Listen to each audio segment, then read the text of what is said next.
后来继续来看前一阵嘛，有真侪台湾人被骗到诈骗集团，为诈骗集团来纵溃，骗到这个柬埔寨，为诈骗集团来纵溃。结果讲最近台湾有诈骗集团是反倒转来骗柬埔寨的人，甚至要骗因的总理。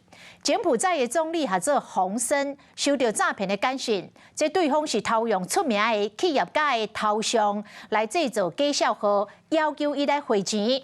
经过调查，这个电话号码虽然是伫寮国，但是发话的地点意思就是伫台湾。洪森嘛来公布着诈骗的号码，爱因的老百姓小心，唔通丢掉受骗。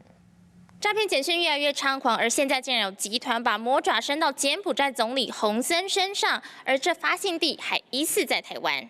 讲家己伫 Telegram 顶收到电子批，对方偷用有名企业家的相片制造假口座，用英文电子批要求伊汇款。为了调查电话号码是来自寮国，背后发电子批的所在，煞敢若是伫台湾。ហើយបើយោងទៅលើការស្រាវជ្រាវអ្នកនេះឈរជើងនៅឯតៃវ៉ាន់ប៉ុន្តែគេបានផ្ញើនៅ Telegram。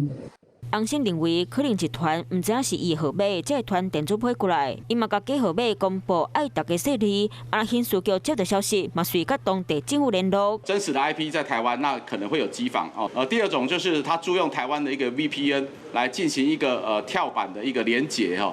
常见的网军的攻击方式，也就是我们这个木马软体所进行的一个僵尸攻击。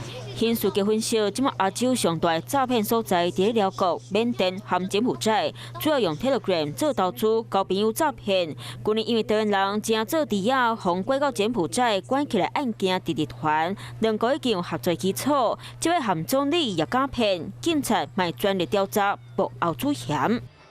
Hello， 大家好，我是乃瑜，要教给大家2个任务。第一个，华视新闻的脸书专页，你按赞了吗？